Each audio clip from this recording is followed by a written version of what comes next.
Ikulu ya Marekani imethibitisha kwamba makamu wa rais wa taifa hilo JD Vance ataongoza ujumbe mwingine kwa ajili ya duru ya pili ya mazungumzo ya kumaliza vita na Iran huko Pakistan. Tehran bado haijathibitisha kuhudhuria kwake. Vyombo vya habari vya serikali ya Iran vimeripoti kwamba maafisa hawatashiriki huku kizuizi cha Marekani kinaendelea. Sasa hii inamaanisha nini katika juhudi za kumaliza vita vya Marekani na Iran? Muda mfupi uliopita nimezungumza na mchambuzi Nicodemus Minde. Nadhani ni hatua nyingine muhimu katika meza za mazungumzo, kwani majadiliano mara nyingi hayafanikiwi kwa mara ya kwanza, bali yanafanikiwa kwa muda ambao tunaona kama majadiliano yakiendelea labda kwa wiki kadhaa ama miezi kadhaa. Kwa hiyo mimi mtazamo wangu naona kwamba ni hatua nzuri katika kujadiliana ili kusitisha kabisa hivi vita ambavyo vimekuwa vikiendelea zaidi ya miezi miwili mitatu kwa sasa. Iran wanafahamu kabisa wao advantage yao katika huu mlango bahari wa Hormuz na wanaitumia kama leverage, lakini Marekani pia wanafahamu kwamba wameenda wakatumia njia nyingine ya blockade kama mbinu, na nadhani mkwamo huu pia ndio umepelekea mazungumzo yaweze kwenda kuanzishwa upya huko nchini Pakistan.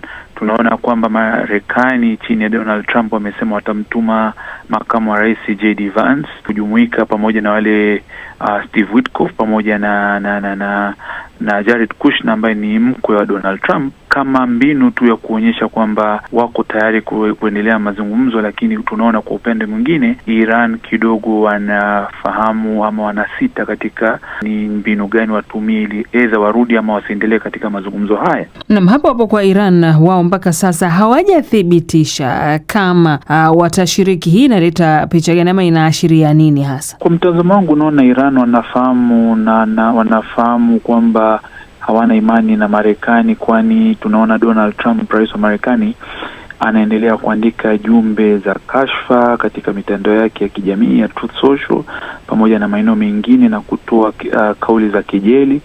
Lakini kimya cha Iran nadhani kwa kiasi kikubwa ni mkakati wa majadiliano, na kama nilipoashiria hapo awali ni kwamba ni njia mojawapo ya kuweka shinikizo kwa Marekani ili kuondoa ile blockade ambazo zimewekwa katika bandari za Iran. Kwa hiyo nadhani ni mbinu mkakati ambao Iran wanatumia, lakini nadhani hatima watarudi katika meza majadiliano. Nicodemus Minde, hapo kwenye mbinu mkakati tunaona bado Marekani yenyewe inatishia Iran na inasema kwamba haribu miundombinu ya umeme lakini pia na madaraja kama hawataweza kufikia makubaliano katika huu msururu wa haya mazungumzo. Sasa vitisho vya namna hii nadhani vinajenga ama vinabomoa pale ambapo tunapotafuta suluhu, hasa wakati huu ambapo vita hii inaiweka dunia pabaya, hasa katika kupanda kwa gharama za maisha na mfumuko wa bei.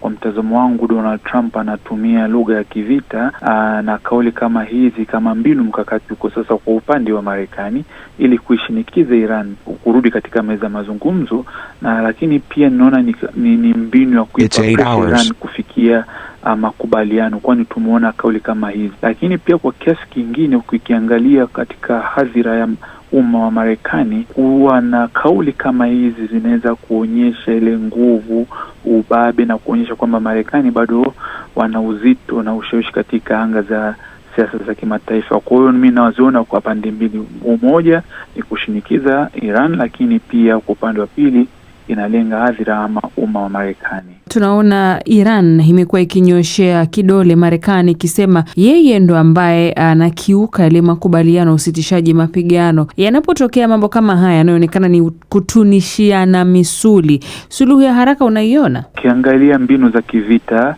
hali kama hii mara nyingi na kuwepo kwamba pande mbili za kivita wanatunishiana misuli, wanapimana uwezo, na tumeona kwamba nilivyokueleza Iran wanatumia hii Strait of Hormuz kama leverage yao, lakini Marekani pia wanafahamu kwamba wameweka ile blockade, kwa ni kama kupimana. Lakini mustakabali wake nadhani ni kwamba mambo haya inabidi wakubaliane, ndio maana mazungumzo yameitishwa huko Pakistan, japo Iran bado hajathibitisha kwamba watakwenda au la. Lakini mimi kwa makisio yangu naona kwamba Iran kutokana na hii pressure ya kidunia pamoja na hali ya kuzorota kwa uchumi wa dunia pamoja na kupanda kwa gharama ya mafuta na mambo mengine, nadhani itakuwa ni busara wao kurudi katika meza mazungumzo. Naam, kwa kumaliza tu Nicodemus Minde, tunajua nguvu ya bunge la Marekani, hasa lile bunge la Congress, lakini je, unaona lina uwezo kiasi gani kuweza kumfunga mikono Rais Donald Trump asiweze kuanzisha mashambulizi kamili dhidi ya Iran? Yaani kuna pande mbili, kuna pande ya kisheria na kiuhalisia. Kisheria, kusema ukweli, Congress ina mamlaka hayo kupitia kile tunachokita War Powers Resolution, lakini kwa vitendo uwezo huu ni mdogo, kwani tunaona marais wa Marekani hapo awali, ukiangalia mara nyingi wanaanzisha operesheni za kivita ama za kijeshi za muda mfupi bila idhini ama kauli ambayo inatoka kwa Congress.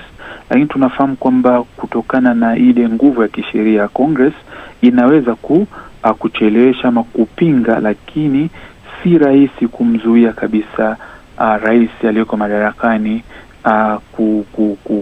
kuendelea na mkakati wa kivita. Ukiangalia mbinu za kivita, hali kama hii mara nyingi inakuwepo kwamba pande mbili za kivita wanatunishiana misuli, wanapimana uwezo, na tumeona kwamba nilivyokueleza, Iran wanatumia hii Strait of Hormuz kama leverage yao, lakini Marekani pia wanafahamu kwamba wameweka ile blockade, kwa ni kama kupimana.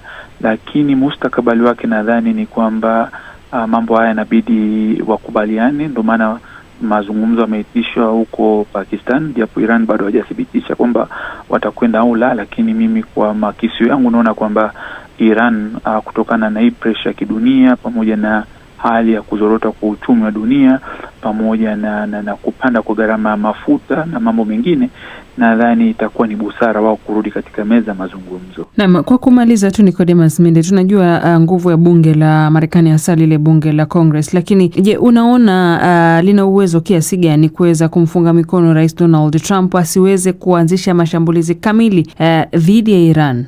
Yaani kuna pande mbili, kuna pande ya kisheria na kiuhalisia. Kisheria, kusema ukweli, Congress ina mamlaka hayo kupitia kile tunachokita War Powers Resolution, lakini kwa vitendo uwezo huu ni mdogo, kwani tunaona marais wa Marekani hapo awali, ukiangalia mara nyingi wanaanzisha operesheni za kivita ama za kijeshi za muda mfupi bila idhini ama kauli ambayo inatoka kwa Congress. Lakini tunafahamu kwamba kutokana na ile nguvu ya kisheria ya Congress inaweza kuchelewesha ama kupinga, lakini si rahisi kumzuia kabisa rais aliyeko madarakani kuendelea na mkakati wa kivita.